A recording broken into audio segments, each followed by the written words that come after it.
I'll call our meeting to order. It'll be fun. I'll call our meeting to order. We will start with the Pledge of Allegiance. I pledge allegiance to the flag of the United States of America and to the republic for which it stands, one nation, under God, indivisible, with liberty and justice for all.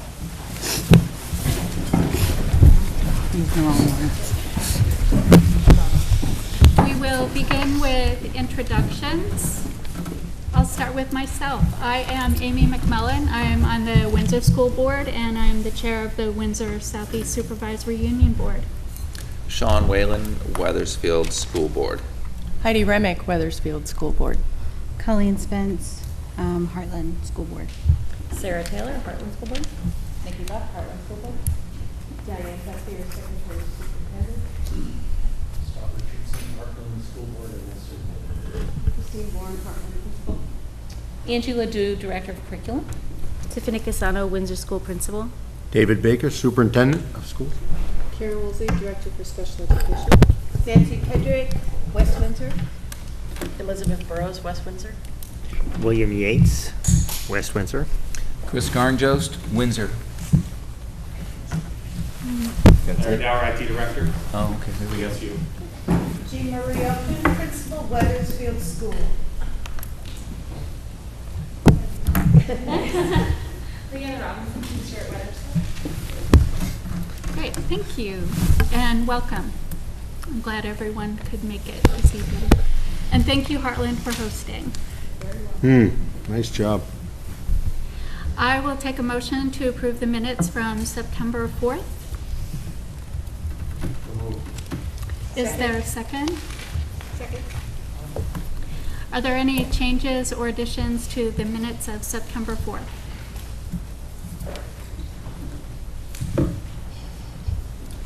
Hearing none, all those in favor of approving the minutes from September 4th, say aye. Aye. Opposed? Abstentions? Here. Abstain. Next up, thank you, Chris. Mhm. Next up, changes and additions to the agenda. I don't have any. Diane, we don't have anything, right? No, I think we're set. Okay, wonderful. Public comments on items not related to the agenda. Hearing and seeing none, moving on. Discussion and possible action items. We have number 1, preliminary SU budget. Yeah, so I'll start it off before we turn it over to Ed. We formed a supervisory union budget committee. That committee has met twice, and we've gone over the pieces of the SU budget that then drive the local assessments. What you're going to hear tonight is sort of a summary of that, and Ed's going to show you, I think, basically the overview of that.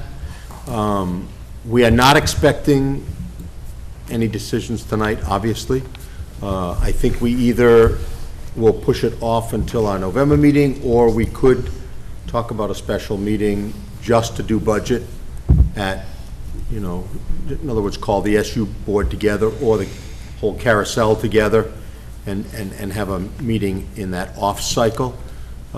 Essentially, as Ed will describe, and we talked a little bit about this at our last carousel meeting, there are really what I would consider two proposals that are included in this budget that are different than what we had before, and potentially a third one, but we'll talk about that later. But the two that are in this budget tonight, one is that additional business office person that we talked about, that we certainly funded for this year, but knowing that that's not just a one-year proposition, we've put some money in the budget for FY20 to compensate for the increased activity in the business office. And then the second one was the technology equipment and software piece that has never been in the SU budget. But we talked last carousel meeting about the fact that it really is in the technology area the last step in terms of centralizing all of technology and being able to look at the technology needs from an equipment and software perspective more globally, looking at it more holistically across the supervisory union. Larry's here, he can also speak to that if there are questions that come up about that tonight. He'll also be there if we meet again. Ed can talk to the business office needs as time goes on. The other expenses are pretty much just looking at the line items. We did build into the budget wage and salary increases, which at this point, will be kept confidential because we're entering into negotiations, and we do have some union personnel, quite a few union personnel included in the supervisory union budget, especially in the special education department. But the only other adjustment we made to what the committee saw when we met with the committee is we did take a look at a couple of the revenue line items, understanding that if special ed is going to increase, as we know last year it did, and we certainly carried forward. It's not absolutely final yet because Karen's still, working on the service plan, but that comes with it additional revenues. So we built some additional revenues because remember, we take the special ed expenditures, we subtract those special ed revenues now at the central office, and that's how we determine the special ed assessment. And we also looked at some revenues that have been generated by the technology department, which we don't talk about very often at this larger board meeting, but it is a fact that Larry, because of, I think, the quality of his department, has had districts, right now we have one district, Cornish, who reached out to us to provide their tech needs. And we were able to provide those tech needs without adding any additional staff. They've been very pleased with the service that department has given them, but they also pay for that service. So we've, this is only the second year of that, but now we've decided that those revenues should rightly be placed in the tech budget as an offset to the expenses, especially this year, since we're going to be talking about, pulling it, potentially pulling it together as a larger entity. And again, Ed and I and Larry have talked about whether or not we want to expand that. We've had other inquiries. Plainfield has inquired about our services. The town of Windsor at one point, I don't know if we're still pursuing that, with the town of Windsor has talked about that. Again, as Ed cautions us, we don't want to become a private tech company necessarily, but again, we've got some great people on staff who can provide services, and I think as long as there's services to municipality, then why not generate the revenues and offset some of what we spend as an SU on those services. So that said, the budget you're going to see tonight is still draft, and we put draft at the top of it. But Ed, do you want to just kind of walk us through it, or are there any questions before Ed just kind of walks us through that sheet, basically the overview? So David says,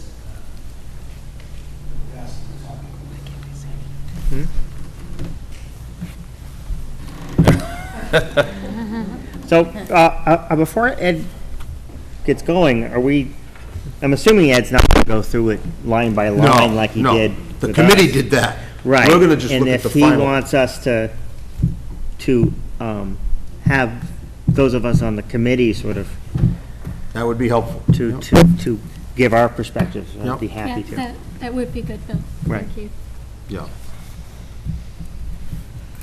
so what I brought today was simply that the preliminary assessments going out, and I'll pass out a sheet for you to look at. This will be different than what the budget committee has had, because some things have changed, as I told the budget committee, as time goes on, things will change. So, David's already highlighted that the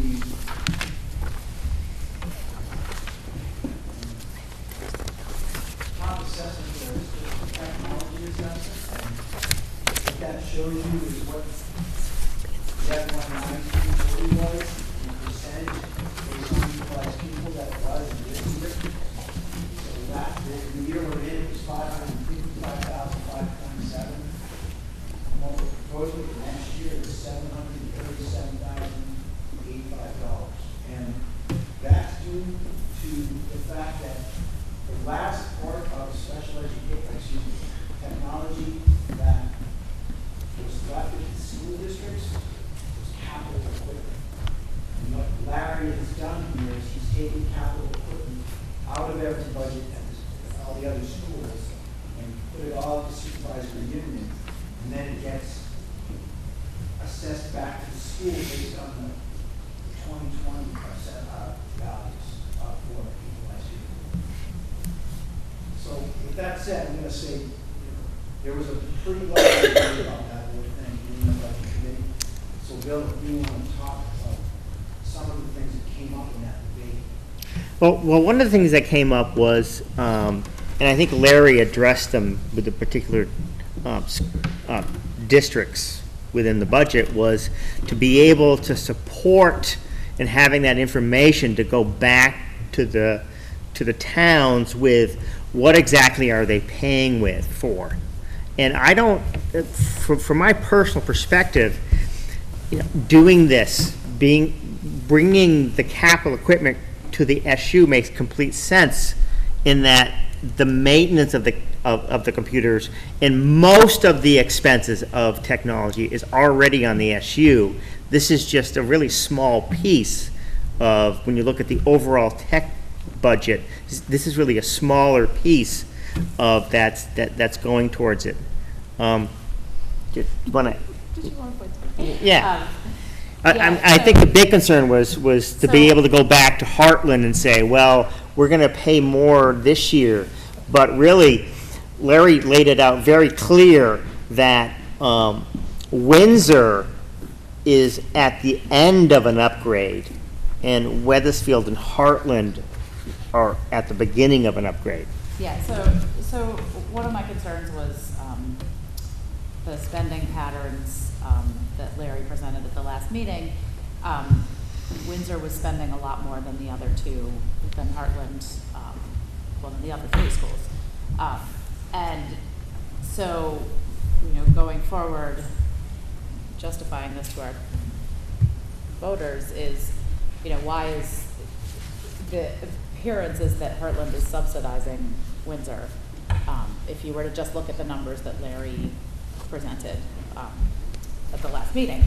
And so Larry expanded on that more, and to highlight was that Windsor has been upgrading significantly over the past several years. And so their costs have reflected that upgrade. Heartland has been holding the course, and I think Weathersfield has also been holding the course, but so we have not been spending as much. But then, I can't speak to Weathersfield's side, but from the Heartland standpoint, what Larry and Christine have talked about as far as what they want to do next year is actually right in line with what our percentage share would be next year. So the technology requests from our principal match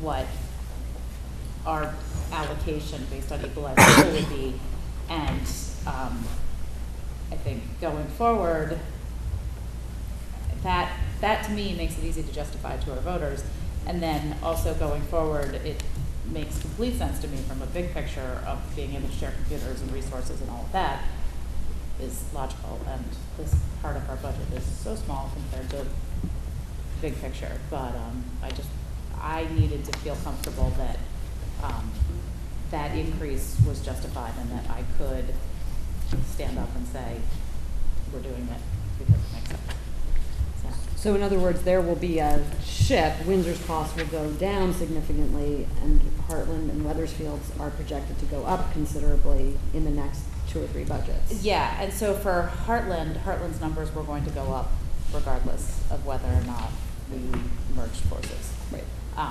And the projection for Heartland is right in line with what our equalized people spending would be if we did merge. Interesting. And so there's that piece of it, but then looking at the broader picture of sharing resources, being able to share equipment is big. Right. Because you can go between schools. Exactly. Well, equipment and also, the big question in the future is always, what software cost are we going to entail as a district?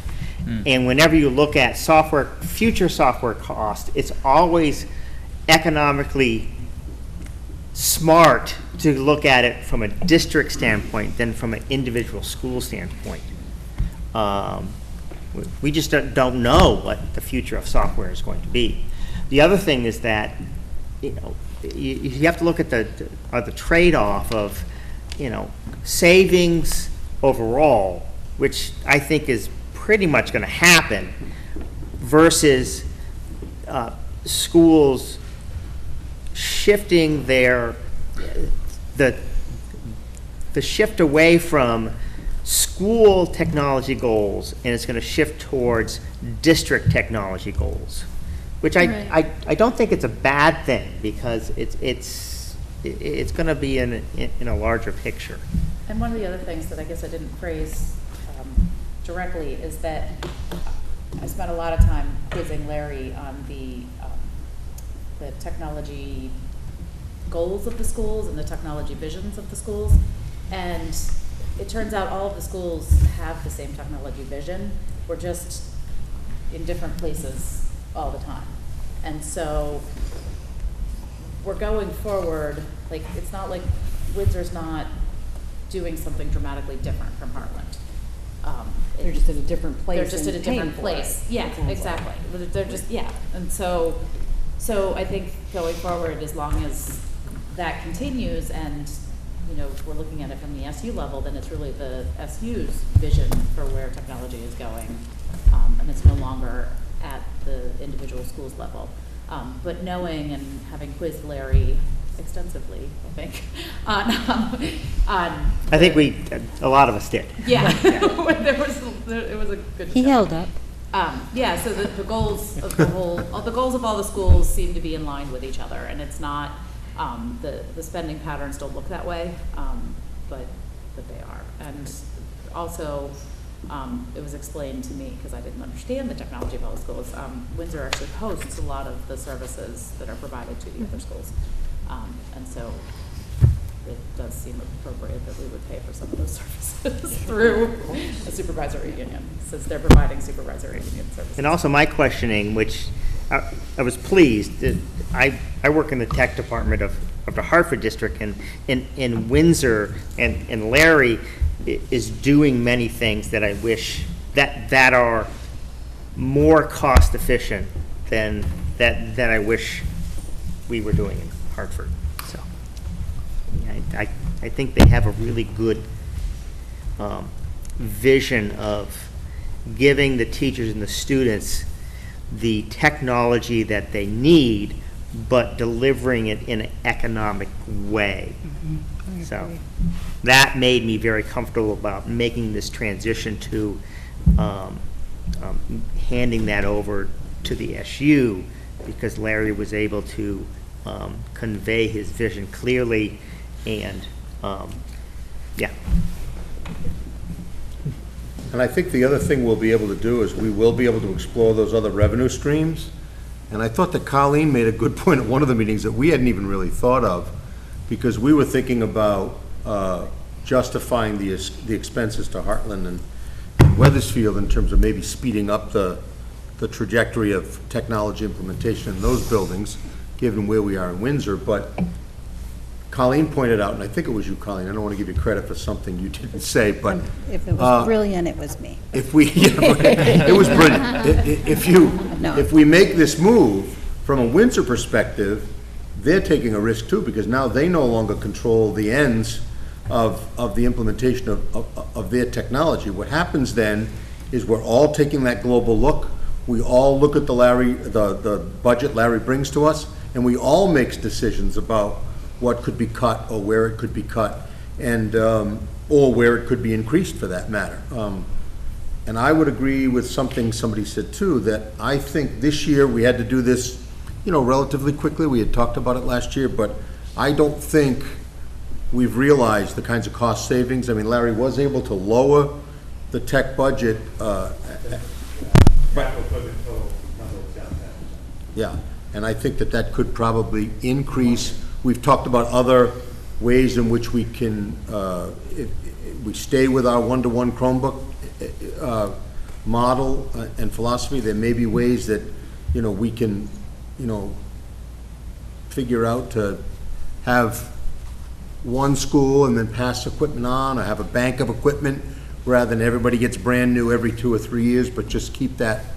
Because the one thing our tech department does do is they refurbish and they do great upkeep on these machines. So the problem is we just haven't had a bank, because it's all so local. But David, also the strategy of meeting with the 4 principals of the building and looking at their goals and their needs, and then being able to shape the tech budget as a district as a whole, from one, knowing what the district has, and I think Windsor's kind of done that already, in which being able to take equipment they have and gratis being able to give it to other people instead of reselling it, but to look at the needs of the district as a whole based upon what the principals perceive. And that's really coming at it from the ground up. And I think in that way, it allows sort of a democratic method of knowing what's going on in the schools and applying the resources of the whole district to satisfy that need. So we'll take a look at what's up there. Ed, Sean had a question. I want to come back to something, Nicole, that you said, and full disclosure, I was not able to attend either of the budget committee meetings, but I have pledged to come in and meet with Ed, with David, with Larry, to try to get caught up. But we just discussed this in our Wethersfield meeting, that in budget time last year, when we had to come back and cut something to so that we weren't hitting our residents with a big tax increase. The 2 biggest cuts that we made were $10,000 to not buy new Chromebooks for our 7th grade. And that was a decision we were able to make. And the other one was that we did not expand our Spanish program to have our teacher become full-time and have foreign language really be more,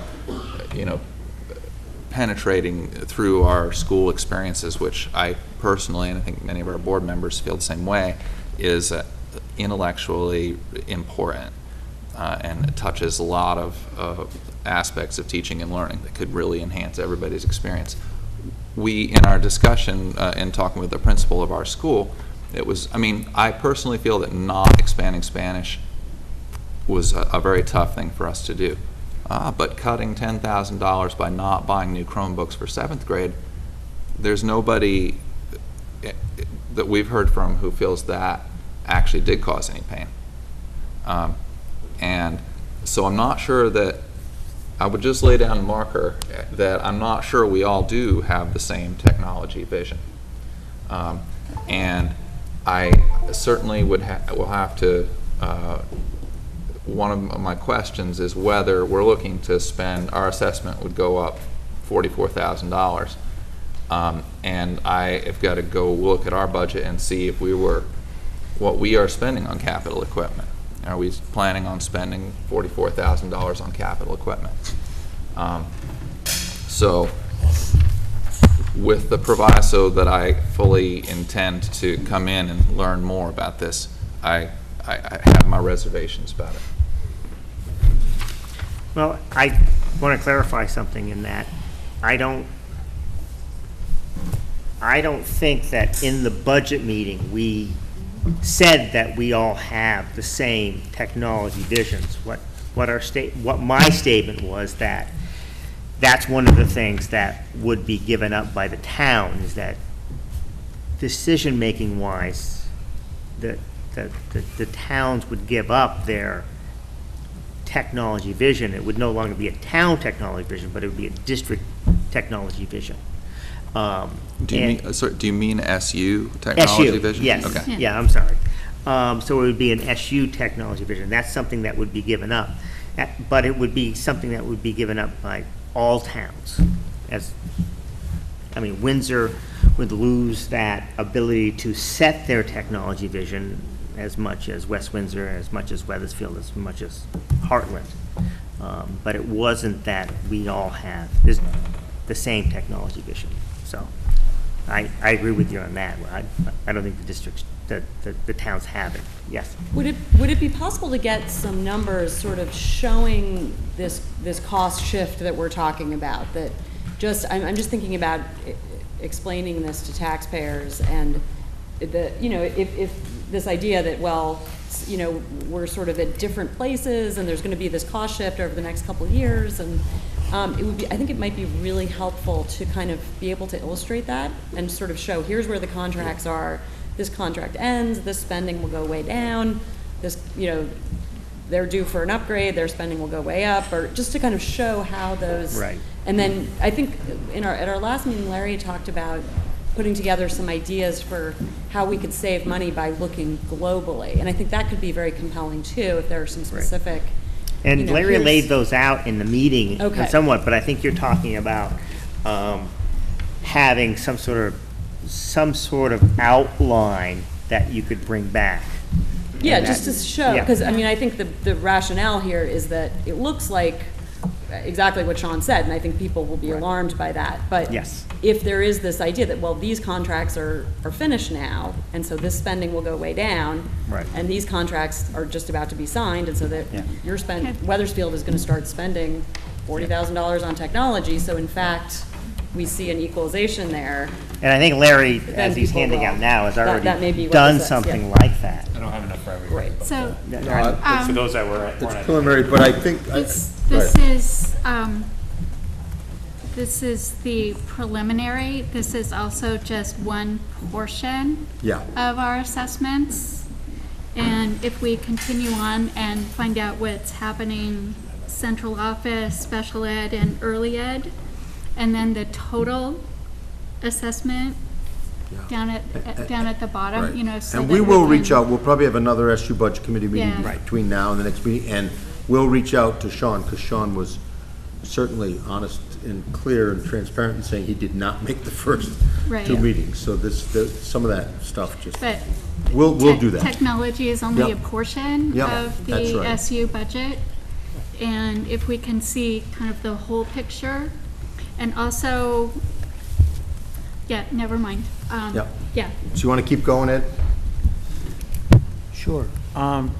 So I just want to make it clear to everybody, and I think you all know that if you look on the far right-hand side where it says 19 to 20, that 44,000 for Weathersfield is the increase.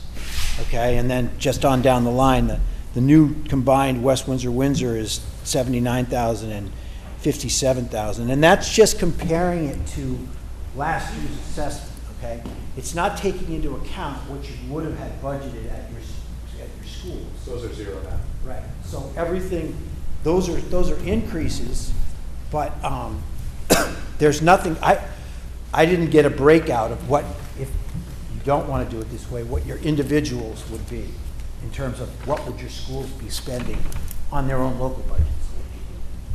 Nicole mentioned that at least our budget is very close. It's close. This has gone up more than I thought it would. Well, remember, that's the total. Right. Yeah, you're right. I did mine Thank just you. net. Yeah. Straight net. Yeah. And what Ed had is the total. It's close. We're still a little bit less than what our assessment would be, but Yeah. not. Well, I think it's important to do, that kind of stuff we can do back in small group again and just pull it apart a little bit.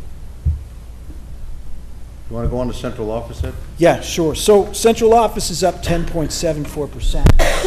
Part of it is the increases to health insurance, which overall the health insurance across the SU and all the school districts will see a projected 11.8% increase in health insurance next year. So that's included in the number in the central office. And in addition, we're adding a position. And the last time we got together and Larry did a slideshow for you, and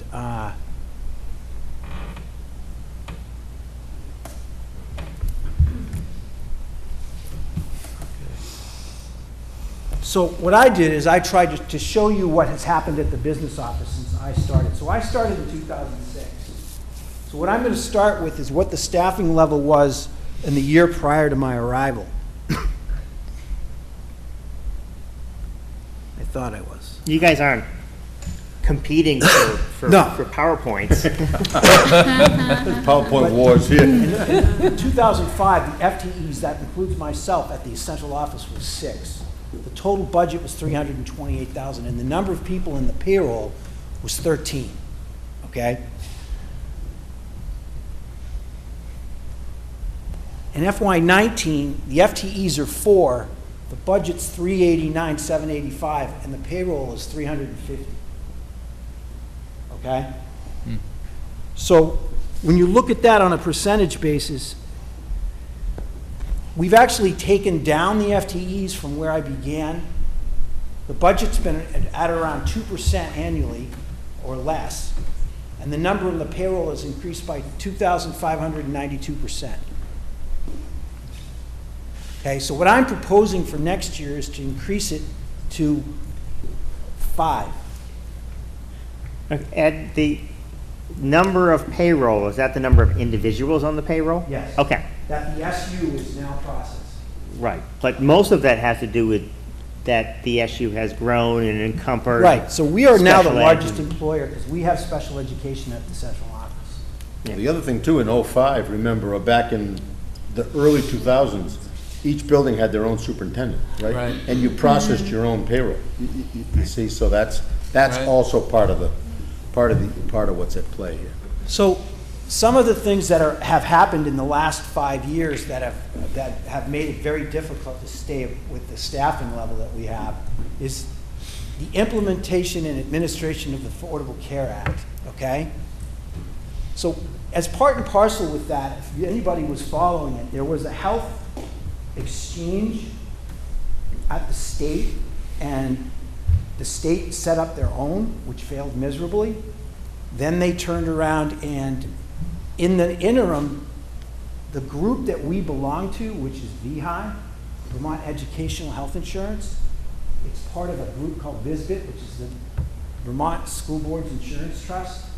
They provided our medical insurance, and initially, when the exchange was out there, they were gonna have to get out. But when it collapsed, they were able to continue as our provider, but we are now self-insured by definition in the ACA. So as such, we've inherited all the administrative responsibilities for those. So there's letters of credible coverage that have to go out to all the employees across the supervisory union that are provided at my office. COBRA letters for anybody who, in COBRA medical administration is all done at our office, as are the 1094 and 1095 forms, which are both forms that are proof of health coverage or proof of prior health coverage that are required by the ACA. So that's across the supervisory union, we have to do that, okay? In addition, we have implementation of a state mandated uniform chart of accounts, which I alluded to at the Windsor-West Windsor joint board meeting the other night. What this means is that all of the chart of accounts that we've used for the last 15 years are obsolete. We have to move to this new uniform chart of accounts, which means that we're going to have to make it so that you guys are looking at something completely different. There is going to be no more district-wide expenses. All the expenses have to be defined as either elementary or secondary. So what we've been run into with that is that was supposed to be, the feds are requiring it to be implemented, I believe, in 2020, and the state of Vermont has taken quite a bit of time, and they still don't have a uniform chart of accounts that actually is a finalized version and approved by it. All right?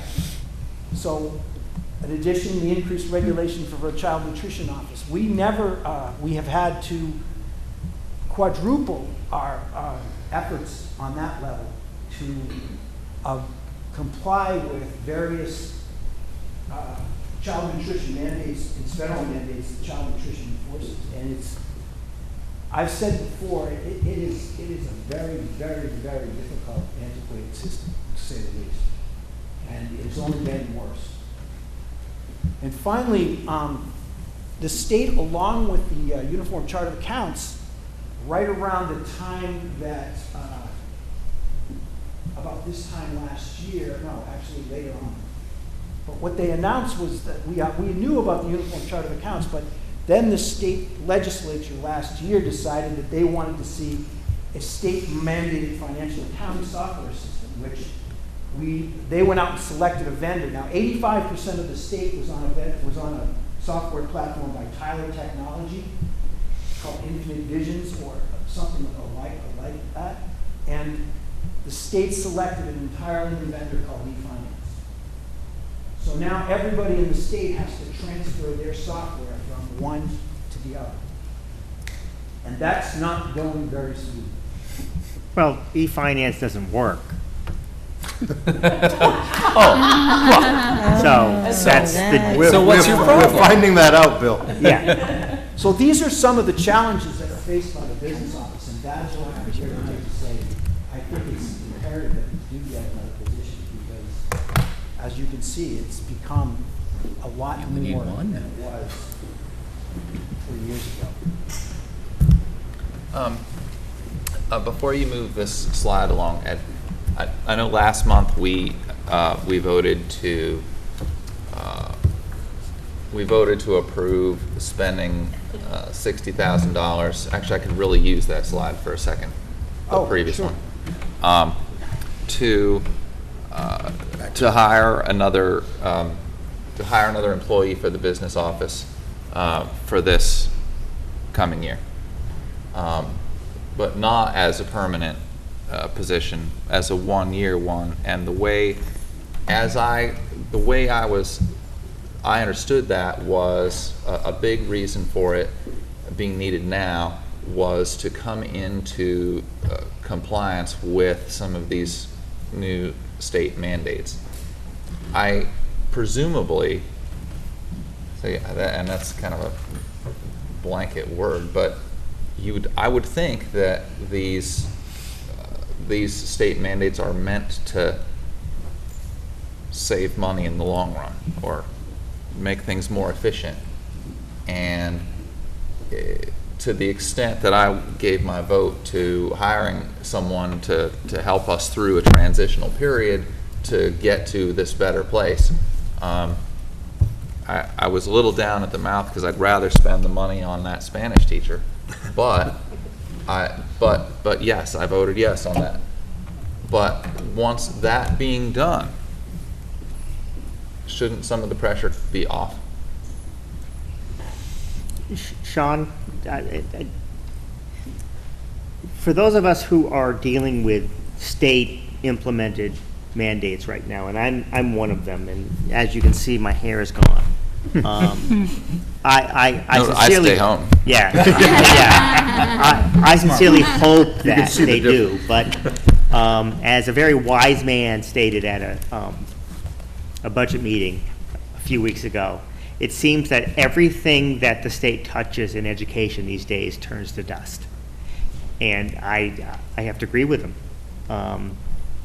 I don't know how or in what way someone can rein in the AOE and I mean, for example, last year as the data administrator I was handed 2 new databases to supervise because of state testing, and in this year I'm given a whole new load of things to do. I don't see them putting on the brakes. I mean, they chose a financial software that doesn't work. I wish I could be as optimistic as you, but the reality, if there isn't some severe changes, the pressures on local districts are just going to increase. Well, that being the case, if the changes are not efficacious, then we should be civically resisting. I agree with you.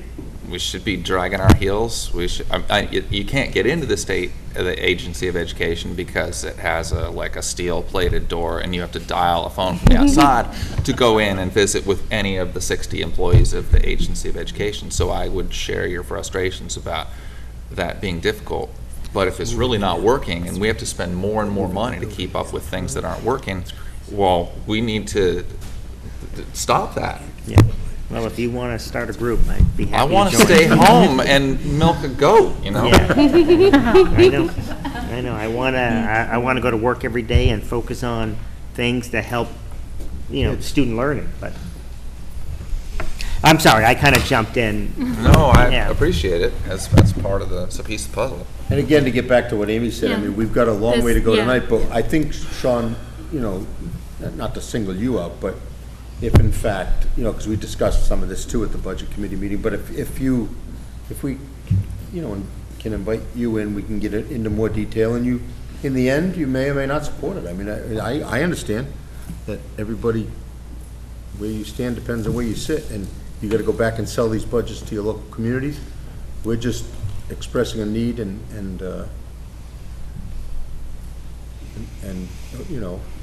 trying to garner a little bit of support, but I get it completely.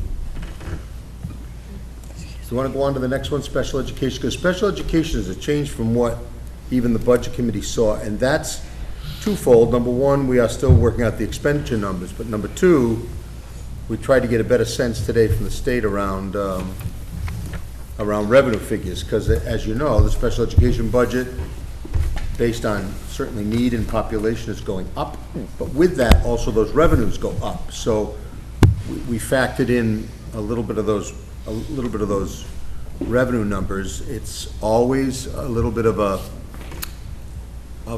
shot in the dark, even when Karen does her service plan. I mean, the bottom line is she doesn't know who's going to move in, who's going to move out. It's a constant fluid motion of kids who need services, and sometimes we inherit them, sometimes they leave us. But the bottom line is we have to, and we want to serve those needs. So you can see that it actually, at least right now, looks like right at the moment a slight decrease. And the same thing in early childhood assessment, primarily based on some revenue numbers there, and also on the number of kids we project that are going to be in these universal kindergarten programs, which is going to drop slightly. But that last chart is the important chart, because therein lies the difference in the assessments from year to year. If you get down the bottom, Ed,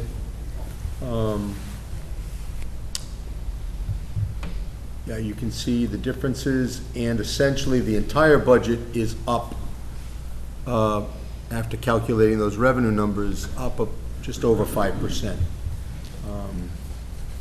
And we're going to continue to try to massage this, get a better sense. Remember, the other thing we don't have from the state, and we won't get this for a while, am I right in saying this, Ed? We don't have the equalized pupil numbers. You're using FY19 equalized pupil.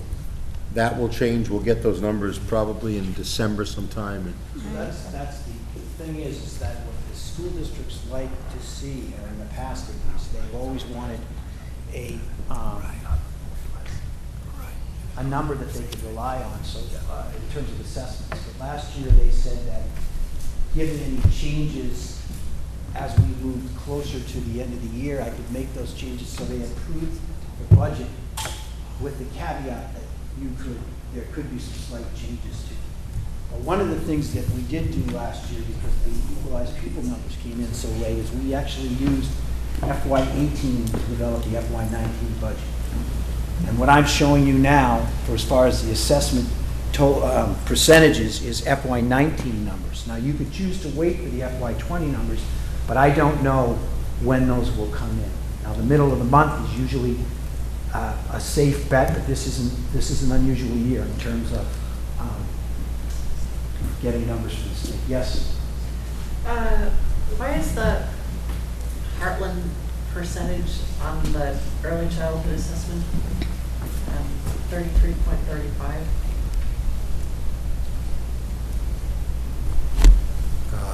that must have been just a, yeah, it should be the same as the others, right, Ed, 33? Yeah.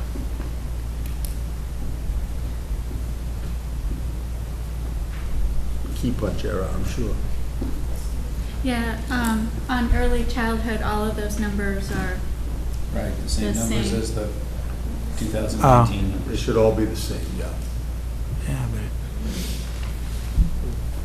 Well. So Ed, That's the. you clarified this to us at the Budget Committee, but that 5% increase includes, does it still include the bringing in technology hardware into the district? Yeah. yeah, Okay. And it also means it's being zeroed out of your budget. Right. So, Right. And it also includes the 11% jump in healthcare. so for example. 11.8%, yes. 11.8, yeah. So for So example. I fixed it on that, and I'll email you a corrected version. Yeah, not to be hard sell, because you know I would never want to do that. But if you look at Weathersfield, right, that 64,339, they also have to take into account that, and I forget what the number was we heard in that room, but I think it was about 40,000 roughly, about 40,000, which would have been budget for technology. So ACT is going to be zeroed out of their local budget. So it's technically an increase of more like 20, 24. Windsor, West Windsor, the difference is net up 87, but if it was 170, 140, that's going to be zeroed out. Right. And so Sarah made a good point. I think what we've got to do is somehow also demonstrate that somehow, so you can see the offset clearly. And Yeah, see the offset, and then this idea about the contracts. That's and right. that was The actual- a logical right, explanation that right. these costs will shift because some people are at the Right. end of paying for their technology. Right. We'll Some work people on are at that. the beginning, and that would just be a useful table to show people. So again, not so, we've already been almost an hour on this, so and I'm not trying to rush it, but I think we'll get that committee together again. We'll continue to massage these numbers a bit. We'll certainly reach out to Sean, because Weathersfield has not been represented at those committee meetings. And then I think at the end of this meeting, we've got to decide whether we want to have a end of October meeting to do this, or we want to just wait till November and finalize. I mean, I think either way would be fine, but at some point, we've got to pull the switch on the SU budget. So if there aren't any other questions, I think we're okay. Yeah, I think we need to move on. Definitely an item for the next agenda. Curriculum update, standards-based grading. I'm sorry, say it again? Curriculum update. Actually, Larry's going to start with that. So the work on standards-based grading, just so you know why I'm not talking about it, started when I was an assistant principal. I wasn't very involved in that. So I went to David, I'm like, I don't think I can really talk about standards-based grading intelligently. So I have a short update of what we're working on that I will present when Larry's finished. So I think that historically, because I was here during that transition, although the elementary grades, the primary grades, have been doing standards-based grading even prior. And when I say primary, I'm talking like K-2. They were, even prior to my arrival, they were using a form of standards-based grading or performance-based grading, and certainly not using numbers or A, B, C, D. They were already using a 1, 2, 3, 4 type rubric system. Now we've slowly made that transition, and we've kind of, we brought in 3, 4, 5, then we brought in, the middle school was a tough hump. We got that done in the last year or two, and then last year we did the high school grade 9, and then this year, as Tiffany can certainly attest to, we did 10, 11, and 12. And of course, the issues are all around the calculations and also trying to make sure that as kids progress through a K-12 system, even though we know some of our high school kids belong to other high schools, but that we can then report accurately, because this is really about reporting accurately to parents and kids around how they're performing.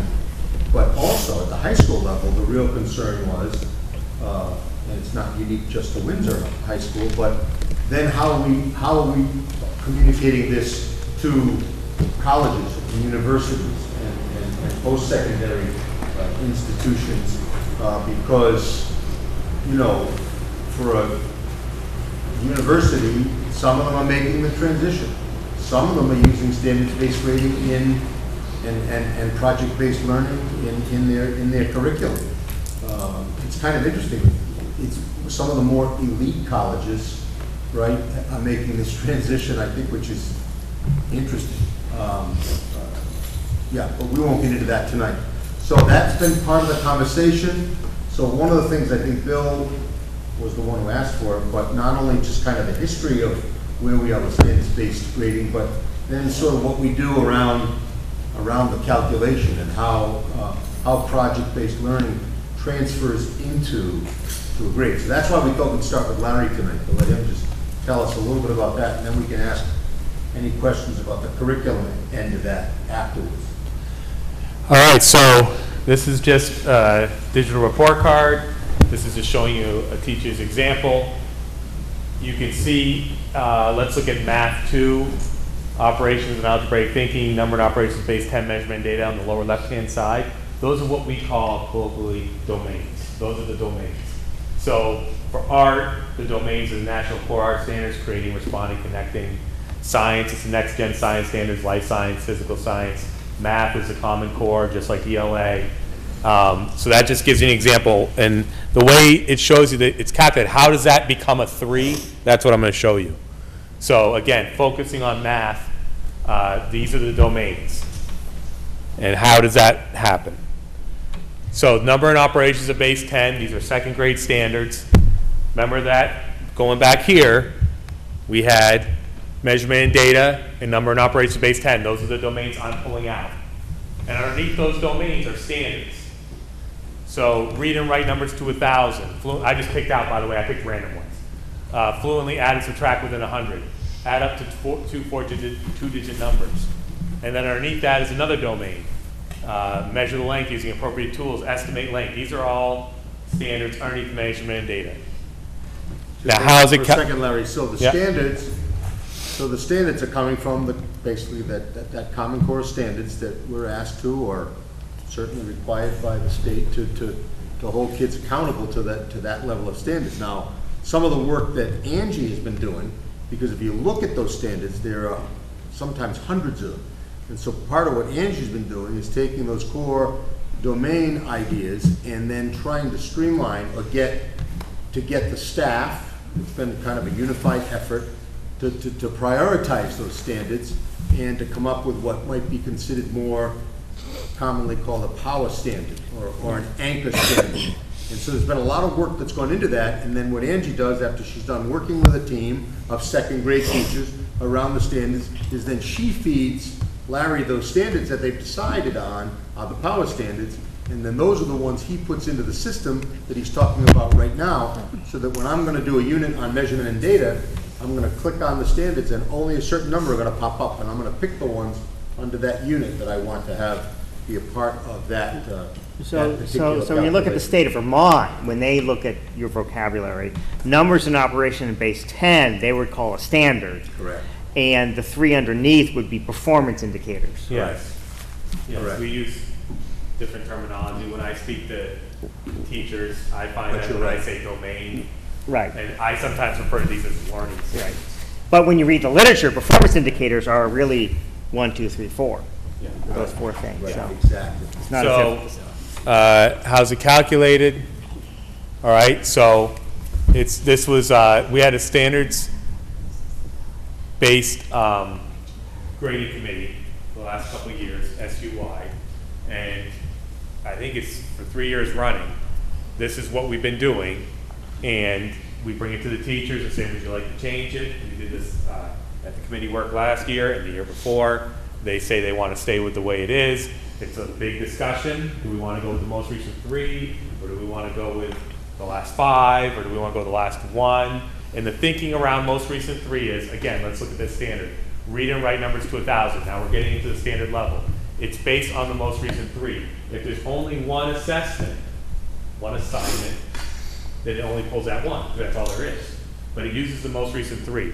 The thinking being that if a student can read and write numbers to 1,000, that's a standard, and it's September, and I'm a second grader, I come in, and I can't do that standard, I'm probably a 1 or a 2, and I'm learning, and maybe I'm a 2, and I'm learning, and now it's October, and I'm starting to get it, and it's November, and I'm learning, and now I'm a 3. All right, now I'm proficient in how to read and write numbers to 1,000. So you notice, if you're taking like 8 assessments, we probably shouldn't count the first 3 or 4 when the student was learning. It matters that he knows it or she knows it. Questioning? Most recent 3, you mean 3 Most recent 3 assessments? assessments. Right, but do you mode them or do you mean them? Huh? Are they Mean. mean? Yes. Okay. That's what the teachers want to stay with mean. We kicked around mode for a while too. Yeah, we've talked about that. So in our example here, there's a mid-module assessment. Let's say there's a class project, and then the end of module assessment, and the student at first was got a 2, they got some help, they're figuring it out, they got a 3 on the class project, and they took that big end of module assessment, and they got a 3. So that's, again, just one example. Now, how does the domains get calculated? How do we calculate the domains? That's an average of all the standards under that domain. So again.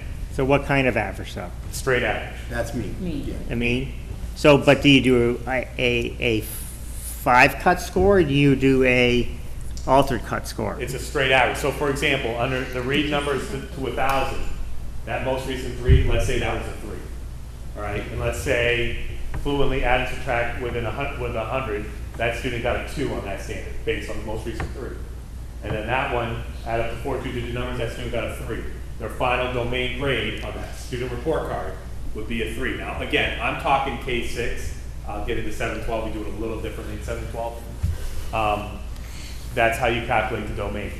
So we're taking an average of all the standards underneath it for that domain. So the measurement and data standards don't, calculate into the number of operations based 10. They're all kind of separated out under that domain.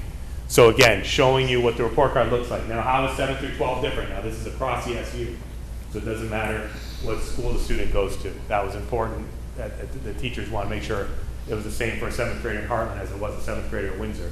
And what they do is, starting in 7th grade, we put a gradient on the domain. So you might see a 2.75 or a 3.25, right, to make that average more precise. Also, you have a final course grade. So underneath Mathematics 2, there is no final course grade, right? Just like on the old report card, you never got a grade in many years. You haven't got a grade in Math 2 or Math 3. You got graded on the standards of the domains underneath it. In grades 7 through 12, we go one more up. We take the domains, we average those, and that's your final course grade. We do that particularly at the high school level, so we can provide a GPA. Students get a GPA just like they used to. Nothing changes. They still have a transcript and still going to good schools. That's how we do the final course grade. And to start that process, we started in 7th grade. So your mean, is that a setting within Power Schools that you could do? Yeah. Okay. Does Power School have degrading averages as an option or We not? can do all sorts of options. Okay. But every time we meet as a unit, they try to keep it the same. For example, one of the things we kicked around at the last budget committee, I'm getting wrapped up, in the last standard-based committee meeting was going over, do they want to keep the 1, 2, 3, 4 grade scale? Do they want to go 1 through 5? Do they want to allow teachers to choose gradings, right? We only do the math at the domain level, but can they do, let's say a teacher wants to do 1.5. Are we going to count transferable skills in with the academic? These are all questions that they kick around, and we think that the teacher input and teacher voice is such a huge part because this really is their bailiwick. So my job is essentially to take what they want and make it happen. But do you standardize though? I mean, you're taking the input, but are you going to allow different teachers to do different? Yeah, so every teacher can do a professional judgment. They have the ability within Power School to do that. In terms of units, projects, that's right. But I'm talking about the report card calculations, though. That's standard. That's standard. Okay. That's happening in the background. And they can't change the calculation of the most recent 3, for example, at the standard level. Yeah. They can't change that. They can, put in a comment and change the grade or add a new assessment. They can do that at any time. They can do a new assessment just for one kid.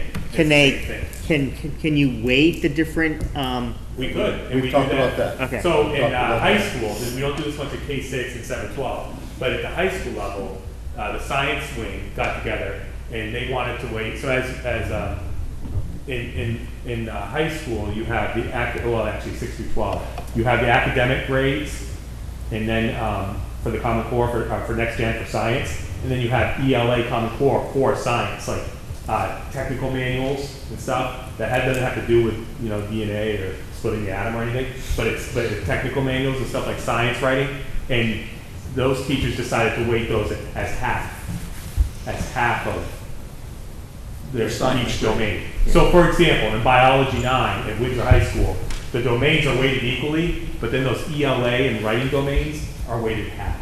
okay. So there is an ability to weight. So The big shift here, and I mean, some of you are more proficient in this, and obviously Bill does it in Hartford, but the big shift here is that it's intentional teaching around performance, a student's performance in a particular standard area, right? Whereas traditionally, my training, when I came to the table, I mean, I would, I'd have the quizzes and the tests, but I'd have class participation there, I'd have homework in there, I'd have, I might even have a behavior multiple in there. But essentially, if I had a kid who maybe was a little less compliant than another kid, might even be more proficient than that kid, but they were getting sort of weighted, against the proficiency, weighted more toward compliance. So now we take the compliance and those kinds of issues around time management and organization and compliance, and those go in a separate category, which some of you will have heard that word, the whole idea of transferable skills, but we've kind of taken it away from that learning. The idea is kind of separating out what do they know and what can they do, and how good are they at doing school. Takes the subjectivity out of it. Didn't I hear you say that the teachers could choose to add transferable skills? So yeah, they could. So for example, they could create an assignment, and they might have a unit, and they could say, well, we're going to do MDO3, and we're going to do add up to 4 two-digit numbers. So they could pick multiple standards at one time, and then throw in the self-direction. Let's say it's a class project, and it's due by a certain time. And they had to collaborate with other students, and so they can, put all these standards in, trade them with friends, do whatever they want, and so it doesn't have to just be. They're reported different. They're reported out separate. That's what I want to know. So for the Okay, teacher, so it's not really part easy. of the math of the Yeah, assignment. Correct. But you can go. It doesn't calculate, but it goes in. Okay, that makes sense. Yeah. So I think this ties into one question I have is that, and this may be more on Angie's end of answering, what sort of staff development have you had and plan to have to teach the development of the difference between formative assessment and summative assessment? I know my time as a teacher, we didn't really separate it that much, in which we just scored everything. But really, when you're looking at true standards-based grading, your assessment, your summative assessments are really deliberate. And I find now that I understand the difference, working with teachers, trying to get them to understand the difference between summative and formative, get them to understand that homework is not a summative. You can't really score on homework. So what sort of things are you doing there? I think our staff has a good handle on the difference between summative and formative. I think the bigger work that we need to do is decide what proficiency looks like. And as we move more toward true proficiency and personalization, I think there's going to be even less emphasis on not on summative and formative, but on how the grade is calculated, because it'll be really clear on what proficiency means for a student within a course, within a grade level. So are you working on, all right. So basically what I'm hearing is you've moved on from that first step, which is what I consider the first step, formative versus summative. And now you're working on creating benchmarks and examples of. Right, and one of the things we need to do is scoring rubrics as we're looking at what proficiency means. For example, what proficiency means for an 8th grade math student. And we'll look at scoring rubrics and then looking at student work together and calibrating and making sure that what proficient is in one school is the same as it is in another school, and across grade levels within the same school. That's all work that needs to be happening. I'm sorry, I was writing something down and I didn't hear, but, and I've asked you this now many times, Larry. It's about the transferable skills. And you said the other night at our curriculum night that they've been separated out and they're scored by each teacher. Are they still part of the score for that subject matter, or no? Yeah, I mean, you can break it out any way you want, but on the report card, on the digital report card, there's a box and it's learning expectations. It's all of them together. What I've been trying to do, which I haven't been able to find the time, is to have Ryan go in and make it clickable, right, so that if you clicked on, let's say, collaboration and communication, it would pop up. So you click on 3.25, it would pop up, and you would see Owen Campbell's grade, Keegan Eaker's grade. You would see them all. Meaning you could break it out. Whereas right now it's one big pot. There's a place to go and see it all broken out, but it's a few clicks away. It's kind of a pain to get to. Who would, besides the parents, who uses that information? I'm assuming MTSS. We do. The principals. Yeah. Special education. Eligibility. Athletic eligibility. So when you, would you like to be able to see it broken out by teacher? Yeah. Yeah, Yeah, because we've you can talked have a about student that performs very well, for example, in art and music, Yeah. but their transferable skill in math, for example, might be really lower. And then you can have that conversation with that kiddo. What's going on? How can we support that child better in this particular class? Or maybe- Because as you or know, maybe the teacher is really bad at Correct. teaching math. Or- Correct. Sure. And we went to a conference the other day, or a workshop the other day, and Montpelier's wrestling. We've used Montpelier a lot to the school system, because they predated us in terms of some of the standard-based stuff. But one of the things they said is, whether it's middle school or even elementary school, because you've got unified arts teachers all over the place, right? The phys ed teacher, the art teacher, the music teacher, that what they did is they said, let's say the student in their day had 5 teachers or 6 teachers. They wanted to make sure that at least, I think, half of those teachers, or maybe it was 2/3 of those teachers, gave a certain score or grade before. Because you wouldn't want just that outlier, the teacher, like you said, who didn't perform.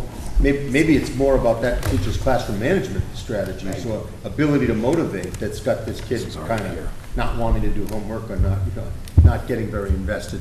So you want to take as much of that subjectivity out of it as you can. That's not an easy task, but I think it's an important one.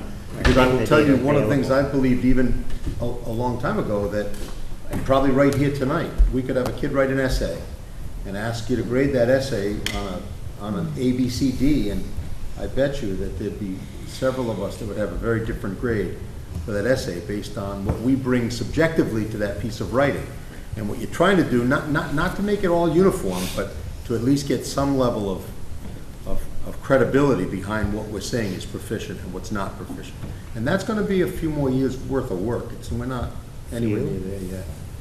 That's a long task. Yeah, it's a lot of work. This is probably more question for Angie, but one of the biggest complaints that I've heard is around parents not understanding the context in which a proficiency score is given. So, for example, a kid might get a 3, and that might have been like the absolute best that kid could get on that assignment or on that project. But maybe it was possible to get a 4, and the kid didn't take that extra step to get the 4. And so it's hard to compare 3s to 3s, right? Is a 3, and probably on some level that's true for 2s as well. But was there a 4 available to that kid, and did they go for it? And is there a way to sort of notate so that a parent understands, the kid's proficient but didn't take that extra step, or the kid did everything they could on this assignment? the best way is to have a conversation with the child's teacher, because there are certain standards that do not lend themselves to that, but certainly a domain, the collection of standards that feed that domain. Always does. Can lend itself to that. What about So- for a college looking at that though, trying to figure out like, is this kid, you know, like hopefully we want kids to be proficient, obviously, but what we're really looking for is, you know, kids going above and be Extension, that's what that form What is. that, exactly. So the way I understand it is that a college is going to look at the whole package that a student puts into their application. So it's not just what shows up on their report card or their transcript. They're really looking, and from what I also understand, Tiffany can also probably say more to this because her students are in that place, that they know your program for each school, and they make up their own kind of rubric in terms of how they rank a child for entrance into their program. Are they doing So- that? You're saying that's happening now? So that's, yeah. Colleges? Colleges are making up, they have their own algorithm. They calculate their own And if you GPA. go to the college information sessions, you know, They'll talk about taking it. your student, they look at the background of students from a variety of grade, you know, the way their high school transcripts are put together. Some high schools don't even have transcripts. Okay. And it's you know, the student has a portfolio. They do comps. And they take homeschool students. You know, they look at a Okay. variety. It doesn't, you know, proficiency-based grading isn't something new to colleges that they're going to say, oh, what in the world happened to this student? You know, they're going to look, like what Angie said, at the whole package. And the student is going to have to present themselves in some ways it's even more equitable what colleges are looking at with the whole student as opposed to just looking at transcript and SAT scores. Yeah. Because as we all know, people are more than a transcript or an SAT score.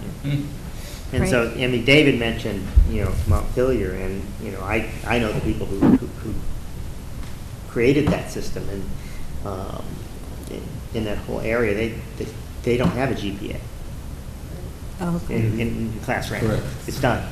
But they're far ahead of us. Right. Well, ahead, depending on how you look at it. But I think to Sarah's point, though, the other piece to that, aside from a transcript, because we are having this conversation with staff at the high school, middle school, and elementary level, is what you don't want to do is you don't want to have that you don't want complacency, right? You want motivation. You want kids to be thinking about, okay, how can I extend? How can I excel? How can I do that a little bit more? And of course, that's, you know, dealing with kids, that's not always their first thought, right? But so you kind of like, do you have to make it clear to them, and I know Tiffany wrestles with this a lot, and probably all of the principals do, in sort of defining clearly what would that 4 look like, right? As much as you're defining what the 3 looks like, what would the 4 look like? And I think some of our teachers are doing that better than others right now. And we've got a little bit of work to do there, to be honest with you. I mean, I think that's a good point. That's one of the biggest things I've Yeah, heard it's, we from hear people who are it, upset. yeah. The real difficulty and shift that I went through is to looking at A, B, C, D, F, realizing that was really an achievement grade. And this is really on a basic level. And then when you're looking at the standard scores, you're looking at skill level development. So getting parents to understand that shift is difficult. They're two completely Different systems. things. Yeah, right. Measuring completely different things. And unfortunately, you have the circumstance of being in the cusp as we make the transition. I can't remember what I was going to say, but I'm going to say more about You that. had to go. But shoot! More coming. You're too young for that, Angie. May I? Yes, you may. I cannot let it go by without saying that there is another way. And from age 10 to 17, I went to a school that had no grades at all. To get your diploma, you had to be able to do some things. You had to shovel out the privy yourself. You had to shovel a privy. You had to execute and supervise a haying cycle making hay from cutting the bale and getting it. You had to be able to organize and designate people for the jobs of the school and farm day. You had to run the farm. You had to be able to predict the weather. You had to cook and clean up from a meal for everybody. And I mean, there were more things, but no grades. And gosh, I think it was just the best thing that ever happened. And I think that's one thing that the state of Vermont is I actually have to agree with. That's where the transferable skills come in, because they're not based upon what students can memorize and regurgitate. It's what students can do, what they can communicate, what they can be able to present, the things that they can.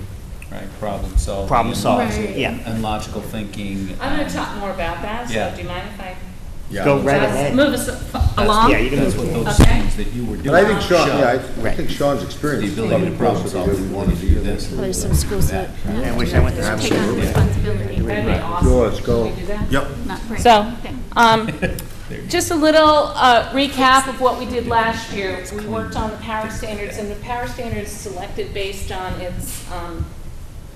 its ability to capture like the essence of what is key in a content area. So we got together with the teachers, grade level groups, and then grade span groups, and they looked at the standards, Common Core for math, ELA, and GSS for science. The 4 C's, social studies work was done very late in the school year, in June in fact, because the state went to the 3 C's, civics, community, and I can't remember what it is, but anyways, what is it? Career. So we postponed the work on social studies. And we identified power standards because, and we also identified we developed curriculum maps in particular content areas. For example, middle school science has like 130 to 150 standards, but they're 6th, 7th, and 8th grade standards all in one bin. So the team met and they discussed that, and they determined a curriculum map. So they figured out how they were going to approach those standards, how they were going to address them 6th, 7th, and 8th grade, and they selected power standards based on that. So now when they go into power school, they see a much smaller collection of those standards. Now I'm very careful to say those are what is reported out on. That is not what is taught. What is taught is that collection, that whole collection of standards, because the teachers are still responsible for getting students as much of the standards that they can over the course of the year. And there are also standards that they might be a power standard, but there's other substandards that really feed into that. Any questions on this? Where is history? Social studies. I heard civics and career. Civics, community, and career readiness. Yeah. Is in there somewhere? Yes. It is in there. Yeah, civics and community. Well, We learn. The history is So- the content to teach those things. Yeah, I'll have a copy of this.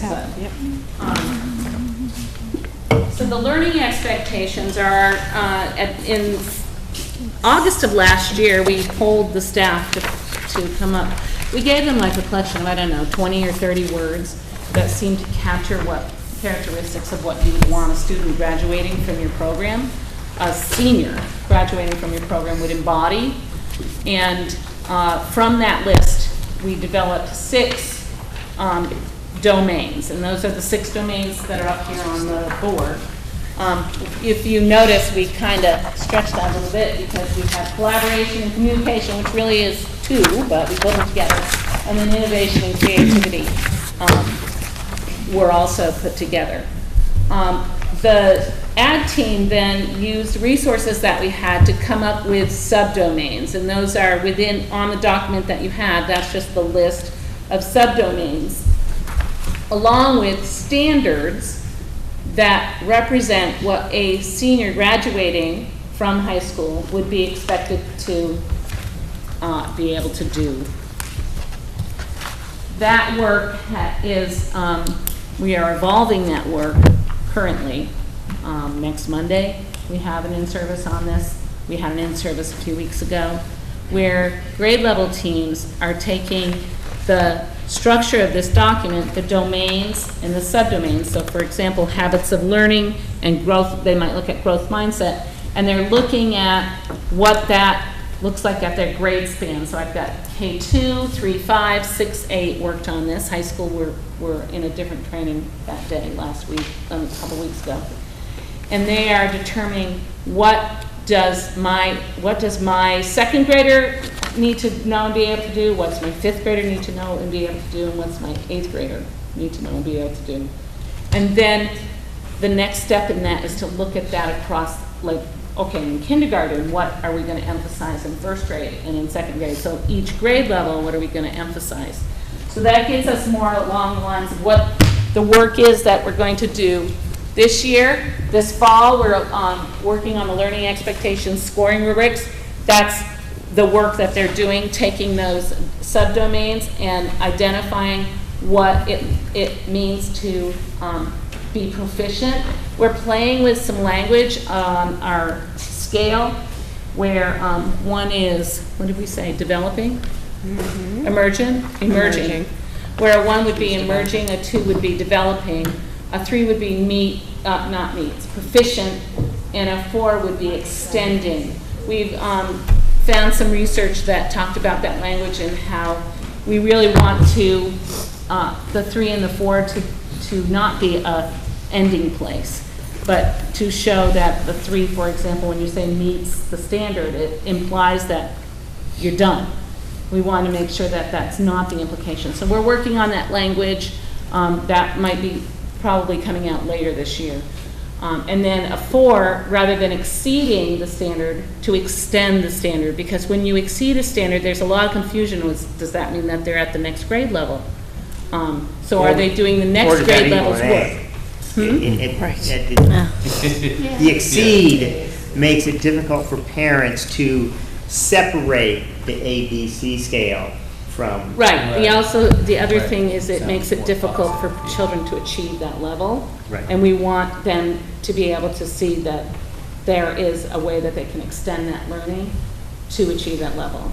So that's something about the scale that we're working on. We're going to take our curriculum maps that we have, and we're going to be adding the learning expectations to those. That's more the work of going through the grade levels and looking at the learning expectations and making sure that students have an opportunity to be explicitly taught their learning expectation and practice it and be assessed on it in that grade level. I imagine there will be some that are through every grade level. For example, self-direction, I could see, would be one that they would probably be taught that and reinforce that at every grade level, because it looks very different for a kindergartner to be self-directed versus an 8th grader versus a high school senior. We're going to align those learning expectations across the grade levels. Next week, the high school will be joining in and doing this work. That day, we also have a science training. The AOE is sending their science person down to do a training for our teachers of science. And the high school teachers and everybody else who doesn't teach science, which is mostly 3rd through high school teachers that are not science teachers, because we have a lot of departmentalization from 3rd grade up, will be continuing the work with learning expectations and then looking at their curriculum maps and then writing language that is student oriented, that is student friendly, so that when you ask a 3rd grader, what's it mean to be proficient in collaboration and communication, that they can tell you in language that they have, that they can own. It's really important for a student to know how to express what it is that they're supposed to be able to learn. And I think that that's also something that we need to look at just overall in terms of our standards-based reporting, like how do we, the language that we use, how do kids and how do parents understand that language? So I'm just planting a little seed there for you to be thinking about that. In the winter, we'll be looking more at common assessments using our power standards. We do have some common assessments like our Track My Progress, our SBACs, but we might want to be more specifically choose a collection of standards and develop a common assessment. And now with Unified Classroom, we have the capability to write problems, and then all teachers could have access to that to present an assessment to students. Personalization, we have not really talked a lot about how we personalize instruction. We've talked a lot about personalized learning plans, but not so much about personalization. I think that's a next step. Probably we will be spending more time on that at the end of the year and into next year as we look at how do we get students engaged in their learning and how do we present learning opportunities that really help them meet proficiency. We also have an opportunity to get some professional development on universal design for learning. That's how can we develop lessons, projects that really support every learner in our classroom. That some of that is through technology, but some of it's just through the way that you design your classroom, the way you design the materials, and the opportunities that students have, your activities in your classroom. And our Trauma Transformed course that we have like 25 people across the supervisory union doing, they will be done by January, right? Mm-hmm. And then there might be some SU-wide training in service offered in that that team plans how we are going to transform our whole system to be sensitive to students who have experienced trauma. Are there any questions so far? Because I think that's the next slide. Good job, Angie. So. Well, I'd like to thank you for viewing grading as a continuum. It's a nice vision. Mm-hmm. And I know I'm the one that sort of brought this idea of that I wanted to hear it. Mm-hmm. But it's really nice to see it laid out in a way that shows me the understanding that it's a continuum not only for the students but for staff. So thank you. Right. And the idea of extended learning as opposed to the four is really good. Yeah.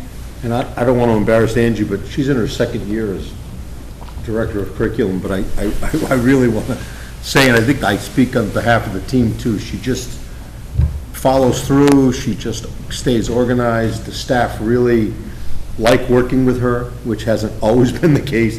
So I mean, it's felt good the last couple of years, because some of this stuff isn't easy, but Angie just has a nice way of delivering it in a very, non-confrontational way, which is good.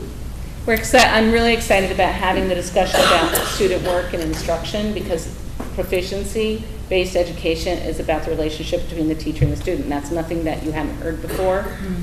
And to have those conversations requires a lot of trust on the part of staff. And I think we can get there, maybe not this year, but I'm really hoping that by next year we are able to have those good discussions about why does this kid learn this way, and why is this kid needing to learn this in a different way, and how can I provide that in my classroom? Because as a classroom teacher, that is probably the scariest thing to do, is meet the needs of all the learners in your classroom, because it can be so overwhelming. So these are really important conversations that we're going to be having. I think with getting the power standards out of the way and figuring out the grading it's sort of more superficial, and as we get deeper and deeper toward that, what is actually happening between the student and the teacher, that's our real work, and I'm excited for that. So, great, thank you. Yeah. Thank you. Thanks, Larry. Thanks, Larry. Gene, you have to stay. I'm packing up. Oh, Gene, I can see she's getting everything kind of backed up over there. Next up. Yeah. Policy process, right? Yeah, policy process. So those I believe we're at a state of shuffling. Yes. those of you who worked on your policies, and we saw that we had about a 50% success rate, so we're about half of the people. 64 last count. Ah, good, 64 out of about Okay, I 100, did a so couple well. we're at a There were 60. some done right here. I bet there was some done right here, actually. I wonder, so anyhow, if you finished and you have your policies with you, then just exchange them with somebody else. Diane's, I'm collecting them. yeah. Give them to Diane, okay, and I will give mine. David, you and I were. Oh, yeah, okay, we're Yes. gonna, you have yours, but did you, got yours? Or- He's gonna be there. I'll just take yours, and then, yeah, yeah, That'll work. probably tomorrow. Got that down. Pat, thank you. I appreciate that. I wrote random notes too, but I Presenting. We're supposed to write these. I did it on Post-it, so people can throw them off. I wrote very Write little. anything on there. No, the important thing is. I was Okay. being able to go on. That is done. Fine. That So was easy. at our next meeting, Yeah, we should be almost there. then we should be almost there. Right, but are we gonna Because get new ones? There's a policy. Yes, Diane, are you gonna hand out new ones tonight? Is that it? Well, just to say one, then. people- Right, to someone But else? Yeah, Different everybody's people. supposed to, we're supposed to have everything looked at by 2 people, right? Right. So, So, and I already exchanged with Amy, so, that's right. so now just anybody that doesn't have one, Diane can. Well, or Diane, do you next wanna go walk around and hand them out, and we can say, I already did this one? Yeah, I can do that. time. Yeah, not at all. That's good, I yeah. think that's a good, that works for me. Yeah, that's good. Okay, so we'll take a moment. Get them tonight. Yeah. Yeah. In the meantime, we could, do you want to talk about the VSBA while Diane's doing that, or no? I think so. I think that'll be okay. So at the Vermont School Board Association Conference on the 18th and 19th. Oh my gosh, I should know this. Yes, that is It correct. does, yeah. Thursday and Friday. Thursday and Friday. It's So a on the- Thursday, Friday. Yeah, so on the 18th of October, the Vermont School Board Association Conference, the Vermont School Board Association has their annual business meeting. And at the annual business meeting, one of the main topics of discussion is looking at the resolutions. I almost said revolution. Yeah, we could use one of those too. Yeah. Looking at resolutions, and resolutions are what guides the Vermont School Board Association staff on advocating for the school boards and at the state legislature, or any sort of advocacy around the state or national education policy. And this year, there are, I think 19, yes, there are 19 resolutions that are going to be voted on at the meeting. For each supervisory union has 1 vote. So what the Vermont School Board Association is hoping is that at meetings such as this, boards have an opportunity to see what the resolutions are and kind of decide at this level how they want that 1 vote for a particular resolution to be voted. And I just want to know who intends to be at the meeting on the 18th. Nikki, Elizabeth? Okay. Scott. And Scott, okay. So, as far as deciding how we are going to vote as a supervisory union, would we like to go over each resolution right now and say vote yes or no? Or would you feel comfortable with Nikki, Elizabeth, Scott, and I to decide at the Vermont School Board Association business meeting? could you read what they are before we make that decision? Certainly. The titles you mean? No, it was Yeah. just, I have no Okay. idea what kinds of things. Okay, we'll you vote can on. also see I'm them, curious. if you go on the Vermont School Board Association website, that is vtvsba.org, and go to,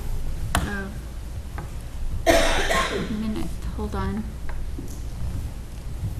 I guess I should look, I would have to say I'm comfortable with those that are going to, Well, we Okay, for us. yeah, so I'll just Read them read, off. okay, so resolution number 1, it was submitted by, I'm sorry? Are they on the site? They are, let me just find, Sean, you had called me this morning. hold on.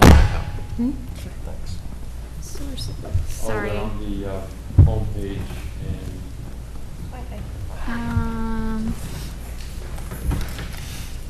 Oh, shoot,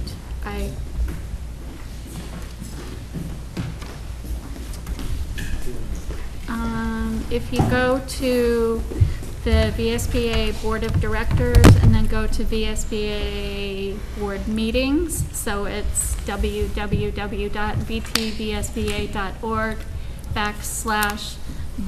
www.vtvsba.org/board-meetings, and look at the minutes from the August. None of us are on screen. Yeah, no. The August 8th.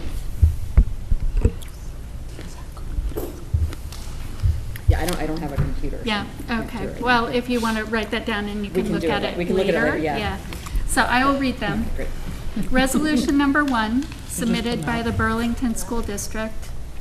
Now therefore be it resolved that the VSBA advises the Vermont General Assembly to allow reasonable time for school districts to plan for cost containment legislation and refrain from passing legislation that affects budgets already adopted by school boards or approved by voters. Heck yes. I will agree on that one.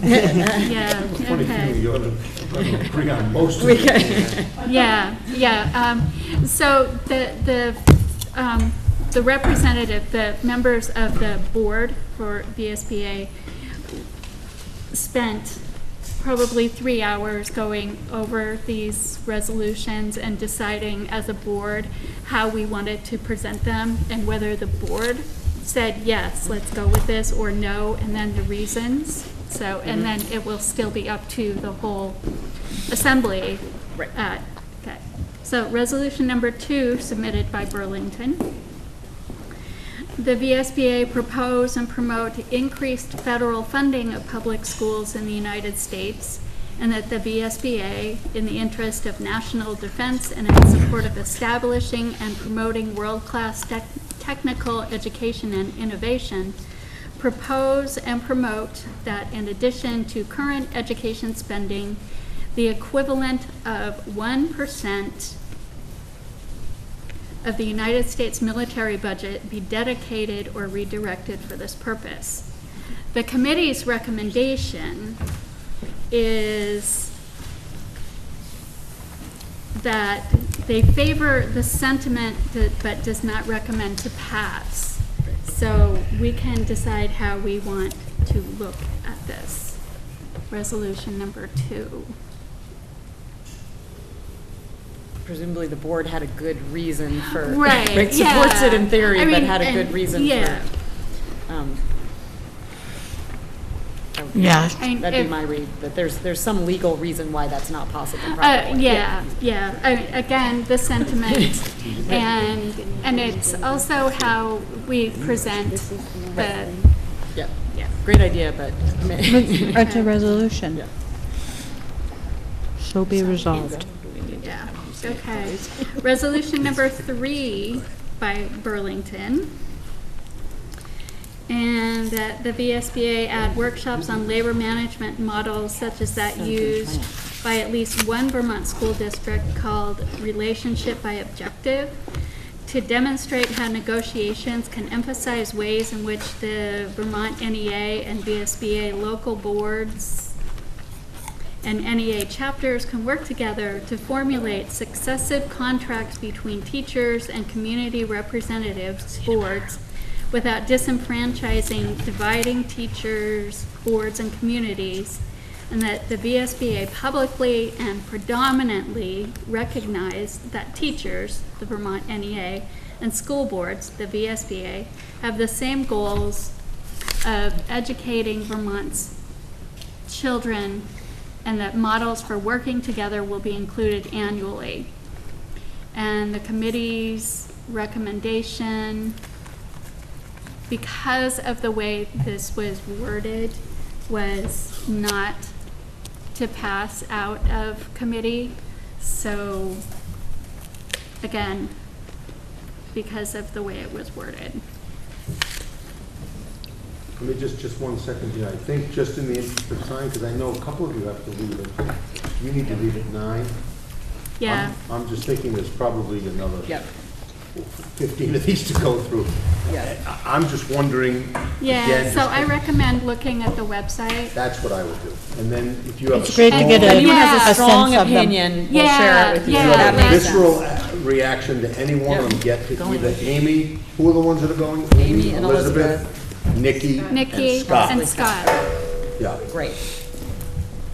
Okay. All right, thank you. Sorry, sorry. Yeah, I thought okay. you'd just sort of say 3 It's and then okay. we could. No, that No. didn't, I I thought see. there were headers for each of them, but there are no headers. You gotta read through No, each not, one. yeah. They're very Yeah. complicated. Yeah. Yeah. Okay, where was I? Next. Okay, so next. Yeah, the last one- Negotiations timeline. Yeah, and that's a update? quick one. We finally organized a meeting with the association. You all have a representative on the negotiating team, and we have a meeting set up for end of October to go over ground rules and the scope of what kinds of things we're going to bring to the table. So we'll keep you posted. Your representatives are very active and involved in that, and I thank them for the time they've put into that, and we'll keep you posted. David, have we finalized who is going to represent the school board for that? I thought we had said, yeah, because in the past, I've been the spokesperson, but there was some talk about moving that to a board member this time. Right. You know, and so I think we decided that it might be Heidi, that Heidi might Okay. represent us. Yeah. I didn't know if you I think- had yeah, I finalized think we it by the finalized week. that, Yeah. So Heidi will be the spokesman, because only one person talks at a time. So that's it. She's good. And then the only other thing Yeah. I had in terms of superintendent's announcements was the VSBA, but Amy already talked about that. And Sean, you called me today. If you want to go to the VSBA 1 day or 2 days, or, you know, just make sure you get a hold of Diane. I have registered for Friday. Okay, perfect. Yeah. Perfect. And he Good. knows. 8 Saved you all o'clock. $25 by registering early. Woohoo. And I hope we can apply that money Can you to apply our that Spanish to the technology program.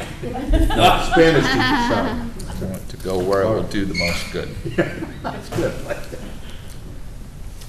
And that's it. Para Okay. mejorar para todos. That means Sí. in Un Spanish, poco, to make un things poco. better for everybody. Yeah. Yeah, no hablo I know. español. Okay, setting the next agenda. Yes, next agenda. If only I could I say would that think- on all front And is everybody okay waiting until, you know, to do the budget? We'll maybe get the committee together one more time, but maybe just wait and not have a special meeting in October. We okay with that? Yeah. I think that works. Mhm. So we'll put budget on the agenda? There's like nobody left. Are we doing a carousel weekend, or do we want to discuss the format? I think we should all be here if we do discuss that one. I know. Yeah. Oh, we're done though. 9 o'clock was the goal, and so we did. Right. I think a And discussion of what- Our SU meetings often last until 9. So, for instance, this week, Windsor would have had a school board meeting and on Monday, on today, and then there would have been an SU meeting. So David would have been at Windsor until 9 tonight, and then until 9 for the SU meeting on Wednesday. And then when is your meeting? Tonight, No, but when It would would it have been have been? tonight, we're Monday. Monday, yeah, you were the third, We I were think the you were third the third Monday, Monday. that's right. Yeah. Weathersfield yeah. was the second So- Monday. Yeah, it was Mondays. But believe me, I don't, in terms of carrying on, I think we should all have this conversation, and not just a few of us. But I certainly don't want it to be because of my schedule. I mean, I think it's gotta work for everybody. I mean, that's why I get paid the big bucks. If I have to be out, I have to be out. I mean, I do think that there is some genuine benefit to having all the board members here. And but I understand the time limits and trying to get that all figured out. Can we take a step back to budget? I don't mind waiting till November, but are we, as a budget committee, are we gonna meet again? I think what I'd like to have is a conversation with Sean so we could hear his concern. Yeah, I agree. As well, as the budget committee. Yep. Right. That's my goal. Okay. So Yep. we Yeah, gotta yeah, get sure. Sean up to speed. Okay. And then And Sean, you I were think, trying to say and we'll be something. getting Go some on, more sorry. information too. Yes. Before, Right. you know, it sounds like there's some more information that needs to be provided. Yeah, yeah. There's a little bit more work I think Larry has to do. Yeah, we'll work on it. Okay, so budget, more discussion on carousel and whether we want to Yeah, I think remain format, on the meet- carousel or Meeting fall format. off. Or some combination I think a of combination. switching months or something. Yeah. Yeah. Well, you're all about to start meeting a little more often now because you have to do budgets and it would be tough to, Ed can't be in 5 places. So I think in November and December, you're gonna maybe need individual board meetings anyway, so we can talk about that. Yeah. But we should have everybody here when we talk about it, I think. Yes. Okay. And then the only other thing I was thinking about, just because Angie reported today, I don't know whether we want to have Karen give a little update on special education and just kind of where we are. There's been a lot of changes and new kids moving in and out. Not that we can talk about specific kids, but just the aggregate of where we are with that, I think would be good. Okay. But I think And that's that a will be a full full night. meeting. That's a full night, yeah. Yeah. Okay, are there any other topics, concerns? Sean gonna say something? Yeah, you had your hand up, Sean, you okay? Yes, I just wanted to have the discussion about the pros and cons of the carousel. Right. Just to, Yeah. we're not gonna decide it now, because we get it on the agenda, Right. and Oh, you yeah. did that, so Yep. I'm done, thank you. Okay, cool. So is the next meeting on the first Monday of November? Is that what we're thinking? Yeah, what is that date? I don't have my calendar. That is what Weathersfield sort of planned for. Okay. Is it November 5th? November 5th. Yeah, just to stay consistent, yeah, it's the day before voting, so we could have a moment of silence. Yes. See how that goes. Okay. See if Amy has any hair left. What's it? Yeah, really? Oh my gosh, okay. So without any further, yeah, okay. I'll take a motion Now, will to, you have in your executive session? we are not. Okay. So moved. Sean moved, Second. and Chris, yes. All those in favor? Sí. Say, De acuerdo. say au revoir. No mas. No, no, no, no.